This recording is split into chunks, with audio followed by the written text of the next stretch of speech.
Mascot horror has always been in a strange state for the past few years. We got the weird games, and then we got the games that make questionable decisions, but these games mostly get me interested in their story department. Stories told in the mascot horror genre is one of the many main reasons most of the people even playing the game still support it.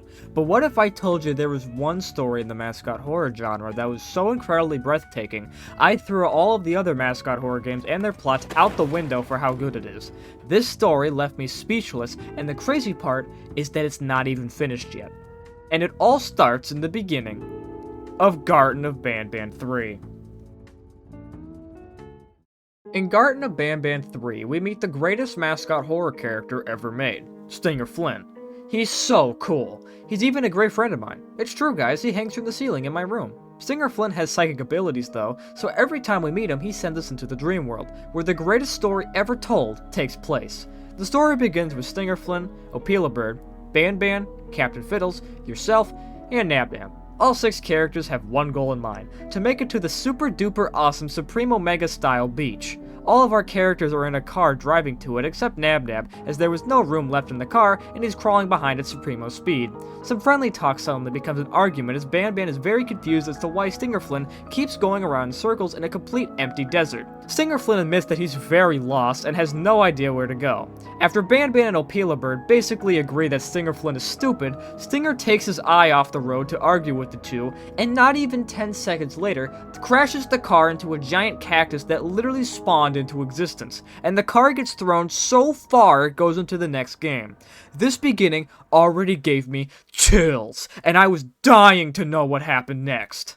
3 months later, the next episode in the Stinger Beach saga began in Banban 4. The whole gang's car was blown up so sky high they landed in a forest and their car broke down into flames. As the gang all ate the remaining snacks they brought on the trip, Banban and Flynn have a very deep conversation about feelings, which I felt. Until a very loud whistle is heard in the distance. The gang all gets worried as there's animals all around them. Until out of nowhere, Choo Choo Charles from the hit game Choo Choo Charles comes running into the scene about to eat Banban whole. As Stinger Flynn is trying to help Banban not be eaten, Nab Nab comes into clutch as another spider himself calms down his 6-legged friend.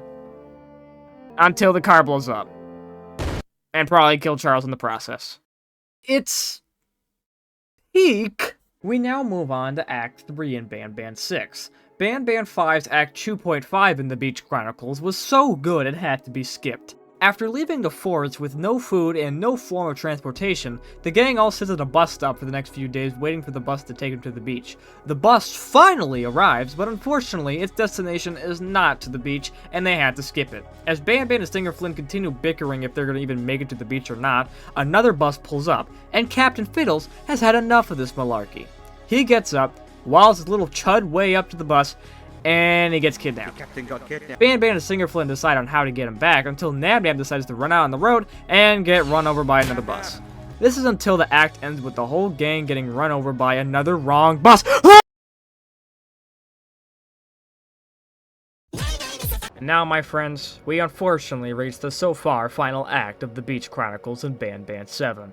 After the gang recovered from getting run over by 2 buses and rescuing Captain Fiddles off screen, Stinger Flynn decided to buy a whole airplane just to get to the beach. Stinger Flynn starts contemplating his life choices though, wondering why he's even continuing this trip in the first place, as he's been cruising over an entire ocean of Javanium.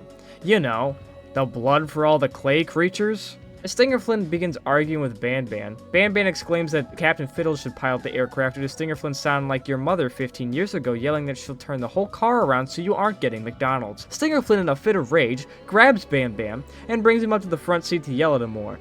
This causes Banban to ban out and go into his demon form, which made me do a backflip on how hyped this scene got. Banban pushes Opila Bird and Stinger Flynn out of the plane before Nab Nab grabs you and Captain Fiddles and thinks he's playing Fortnite IRL. They all then skydive with the most baller music ever playing, while Stinger Flynn yells at Banban that he is out of his non-existent mind, before the airplane explodes and leaves us on the best cliffhanger of all time. And so far, as of April 1st, 2025, the Beach Chronicles has not yet continued, and the story still remains untouched.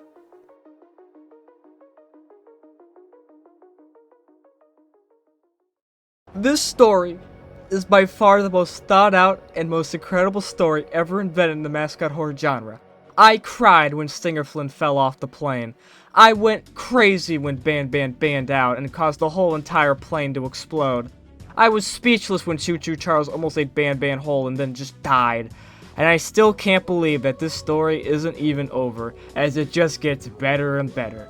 Bravo, you Fork brothers, and thanks for creating such a wonderful game, and long may they reign.